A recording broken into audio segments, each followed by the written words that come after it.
ಹಾಗೆಯೇ ನನ್ನ ಸಹೋದ್ಯೋಗಿ ನಾಗೇಂದ್ರ ಬೆಳಗಿನಿಂದಲೂ ಕೂಡ ಈ ಇಡೀ ಚೇಸಿಂಗ್ ಫಾಲೋ ಮಾಡ್ಕೊಂಡು ಹೋಗಿದ್ದಾರೆ, ಬೆನ್ನು ಬಿದ್ದಿದ್ದಾರೆ. Yes, over to you Nagendra. So many details, ನಿಮ್ಮ ಹತ್ರ ಸಿಕ್ಕಾಪಟ್ಟೆ ಡೀಟೇಲ್ಸ್ ಇರಬೇಕು. Over to you. Thank you Srilakshmi. ನೋಡಿ, ಈಗ ಒಂದಷ್ಟು ಕುತೂಹಲ ಇದೆ ವೀಕ್ಷಕರಿಗೆ. ನೋಡಿ, ಈ ಒಂದು ಹಗರಣದಲ್ಲಿ ಹೆಸರು ಕೇಳಿ ಬಂದಿದ್ದು ಮಾಜಿ ಸಚಿವ ನಾಗೇಂದ್ರ ಹಾಗೂ ದದ್ದಲ್ ಜೊತೆಗೆ ಬೇರೆ ಬೇರೆ ಅಧಿಕಾರಿಗಳು. ಆದರೆ ಇಡಿ ಅಧಿಕಾರಿಗಳು ದಾಳಿಯನ್ನ ಮಾಡಿದ ಬಳಿಕ ನಾಗೇಂದ್ರ ಅವರನ್ನ ಹೊರತುಪಡಿಸಿ ನಾಗೇಂದ್ರ PA ಹರೀಶ್ನನ್ನ ಯಾಕೆ ಅರೆಸ್ಟ್ ಮಾಡಿದ್ರು ಅನ್ನುವ ಕುತೂಹಲ ಇದೆ. ಇದಕ್ಕೆ ಒಂದು ಕಾರಣ ಇದೆ. ಆ ಕಾರಣ ಏನು ಅನ್ನೋದು ರಿಪಬ್ಲಿಕ್ ಕನ್ನಡಕ್ಕೆ ಸಿಕ್ಕಿರುವಂಥ ಎಕ್ಸ್ಕ್ಲೂಸಿವ್ ಮಾಹಿತಿ. ನೋಡಿ, ನಾಗೇಂದ್ರ ಅವರ ನಿವಾಸಕ್ಕೆ ಇಡಿ ಅಧಿಕಾರಿಗಳು ಎಂಟ್ರಿ ಕೊಟ್ಟು ದಾಳಿಯನ್ನು ನಡೆಸಿ ತೀವ್ರ ವಿಚಾರಣೆಗೊಳಪಡಿಸ್ತಾರೆ. ವಿಚಾರಣೆಗೊಳಪಡಿಸಿದ ಬಳಿಕ ಸುಮಾರು 12 ಗಂಟೆ, ಮಧ್ಯಾಹ್ನ 12:30 ಸುಮಾರಿಗೆ ಅಂದರೆ ನಾಗೇಂದ್ರ ಅವರ ನಿವಾಸದಿಂದ PA ಹರೀಶ್ನನ್ನ ಕರ್ಕೊಂಡು ಹೋಗ್ತಾರೆ. ಕರ್ಕೊಂಡು ಹೋಗಿ ಆತನನ್ನ ಅರೆಸ್ಟ್ ಅಂತೇಳಿ ತೋರಿಸ್ತಾರೆ. ಇದಕ್ಕೆ ಪ್ರಮುಖವಾದಂಥ ಕಾರಣ ಅಂತಂದರೆ ಸತ್ಯನಾರಾಯಣ ವರ್ಮಾ ಕಡೆಯಿಂದ ಹಣ ಸಂದಾಯ ಆಗಿರೋದು ಇಲ್ಲಿ ಸ್ಪಷ್ಟವಾಗಿದೆ. 25 ಲಕ್ಷ ಹಣವನ್ನು ಆತ ಹರೀಶ್ಗೆ ಸತ್ಯನಾರಾಯಣ ವರ್ಮಾ ಕೊಟ್ಟಿರೋದು ಇಲ್ಲಿ ಸ್ಪಷ್ಟವಾಗಿ ಇಡಿ ಅಧಿಕಾರಿಗಳ ಗಮನಕ್ಕೆ ಬಂದಿದೆ. ಖಾಸಗಿ ಹೋಟೆಲ್ ಬಳಿ ಹರೀಶ್ಗೆ ಹಣ ಸಂದಾಯ ಆಗಿದೆ. SIT ತನಿಖೆಯಲ್ಲಿ ಹಣ ಸಂದಾಯ ಆಗಿರೋ ಬಗ್ಗೆ ಬಹಿರಂಗ ಆಗಿತ್ತು. ಆದರೂ ಕೂಡ ಹರೀಶ್ನನ್ನ ಅರೆಸ್ಟ್ ಮಾಡದೆ ಅವರನ್ನು ಸುಮ್ಮನೆ ಬಿಟ್ಟು ಕಳಿಸಿದಂಥ SIT ಈಗ ಹರೀಶ್ನನ್ನ ಇಡಿ ಅಧಿಕಾರಿಗಳು ಅರೆಸ್ಟ್ ಮಾಡಿದ್ದಾರೆ. 2 ಬ್ಯಾಗ್ನಲ್ಲಿ ಹಣವನ್ನು ಸ್ವೀಕರಿಸಿದ್ದಂತಹ ಮಾಜಿ ಸಚಿವ ಶಾಸಕ ನಾಗೇಂದ್ರ ಅವರ PA ಹರೀಶ್, ಈ ಎಕ್ಸ್ಕ್ಲೂಸಿವ್ ಮಾಹಿತಿ ರಿಪಬ್ಲಿಕ್ ಕನ್ನಡಕ್ಕೆ ಲಭ್ಯ ಆಗಿದೆ. ನೋಡಿ, ಎಲ್ಲರೂ ಕೂಡ ಅನಿಸಿರುತ್ತೆ, ಯಾಕೆ ನಾಗೇಂದ್ರ ಅವರನ್ನು ಬಿಟ್ಟು ನಾಗೇಂದ್ರ PA ಹರೀಶ್ನನ್ನ ಕರೆದುಕೊಂಡು ಹೋದ್ರು, ಮೋಸ್ಟ್ಲಿ ವಿಚಾರಣೆಗೆ ಇರ್ಬೋದು ಅಂತ ಹೇಳಿ ಎಲ್ಲರೂ ಕೂಡ ಅಂದ್ಕೊಂಡಿದ್ರು. ಆದರೆ ಇಲ್ಲಿ ಬಲವಾದಂಥ ಕಾರಣ ಇದೆ.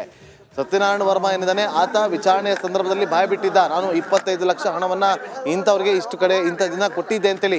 ಆ ಹಣ ಸಂದಾಯ ಆಗಿತ್ತು.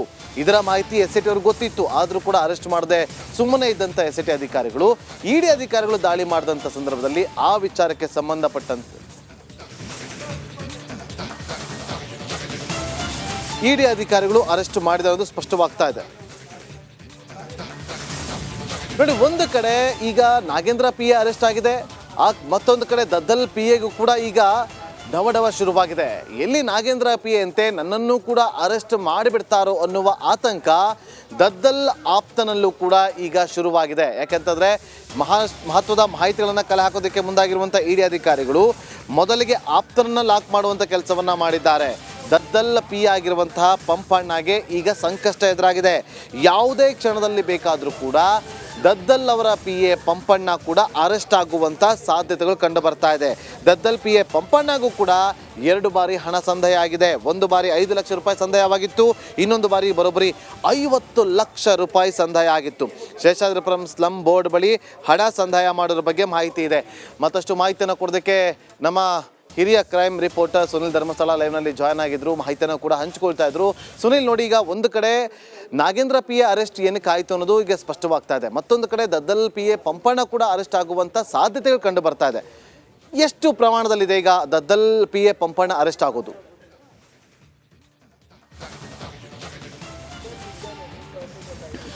ಎಸ್ ನಾಗೇಂದ್ರ, ಈಗ ಸದ್ಯಕ್ಕೆ ಈ ತನಿಖೆ ಸಂದರ್ಭದಲ್ಲಿ ಕಂಡು ಬಂದಿರುವಂತಹ ಅಂಶಗಳು ಮತ್ತು ಈಗ ನಡೀತಾ ಇರುವಂತಹ ಬೆಳವಣಿಗೆಗಳನ್ನು ನೋಡಿದರೆ ಖಂಡಿತವಾಗಿಯೂ ದದ್ದಲ್ ಅವರ PA ಕೂಡ ಅರೆಸ್ಟ್ ಆಗುವಂಥ ಸಾಧ್ಯತೆ ಹೆಚ್ಚಾಗಿದೆ. ಯಾಕೆಂತ ಹೇಳಿದರೆ ಸುಮಾರು 55 ಲಕ್ಷ ರೂಪಾಯಿಯಷ್ಟು ಹಣವನ್ನು ಅವರು ಸ್ವೀಕರಿಸಿದ್ದಾರೆ ಅನ್ನುವಂಥಕ್ಕೆ ಸಂಬಂಧಪಟ್ಟಂತೆ ಇಡಿ ಅಧಿಕಾರಿಗಳು ಸಂಬಂಧಪಟ್ಟಂಥ ದಾಖಲೆಗಳನ್ನು ಕೂಡ ಸಂಗ್ರಹ ಮಾಡಿಕೊಂಡಿದ್ದಾರೆ. ಆದರೆ ಇಲ್ಲಿ ಗಮನಿಸಬೇಕಾದಂಥ ಮತ್ತೊಂದು ವಿಚಾರ ಅಂತ ಹೇಳಿದರೆ, ಇಡಿ ತನಿಖೆ ಒಂದು ಕಡೆ ನಡೀತಾ ಇರುವಂಥ ಸಂದರ್ಭದಲ್ಲಿ ಸಚಿವ ನಾಗೇಂದ್ರ, ಅವರ PA ದದ್ದಲ್, ಇವರೆಲ್ಲರ ರೋಲ್ಗಳು ಬೆಳಕಿಗೆ ಬರ್ತಾ ಇದ್ದಾವೆ. ಆದರೆ ಇಷ್ಟು ದಿನ ತನಿಖೆಯನ್ನು ನಡೆಸ್ತಾ ಇದ್ದಂತಹ SIT ಅಧಿಕಾರಿಗಳ ಗಮನಕ್ಕೆ ಈ ಎಲ್ಲ ವಿಚಾರಗಳು ಏನಕ್ಕೆ ಬಂದಿಲ್ಲ ಅನ್ನುವಂಥ ಒಂದು ಪ್ರಶ್ನೆ ಸಹಜವಾಗಿ ಮೂಡುತ್ತೆ. ಎಲ್ಲೋ ಒಂದು ಕಡೆಯಲ್ಲಿ ರಾಜ್ಯ ಸರ್ಕಾರದ ಸೂಚನೆ ಪ್ರಕಾರ ಅಥವಾ ಸರ್ಕಾರದಲ್ಲಿರುವಂತಹ ಉನ್ನತ ಮಟ್ಟದಲ್ಲಿರುವಂತಹ ಮುಖಂಡರು ಅಥವಾ ಯಾರಾದರೂ ಇರ್ಬೋದು, ಅವರ ಸೂಚನೆ ಪ್ರಕಾರ ಇವರನ್ನು ರಕ್ಷಣೆ ಮಾಡುವಂಥ ಒಂದು ಪ್ರಯತ್ನ ನಡೆದಿತ್ತಾ ಅನ್ನುವಂಥ ಒಂದು ಪ್ರಶ್ನೆ ಬರುತ್ತೆ. ಇಷ್ಟೆಲ್ಲ ವ್ಯವಹಾರಗಳಾಗಿದ್ದಾವೆ ಆ್ಯಂಡ್ ಬಹುತೇಕ ಟ್ರಾನ್ಸಾಕ್ಷನ್ಗಳಾಗಿರುವಂಥದಕ್ಕೆ ಸಂಬಂಧಪಟ್ಟಂತೆ ದಾಖಲೆಗಳಿದ್ದಾವೆ.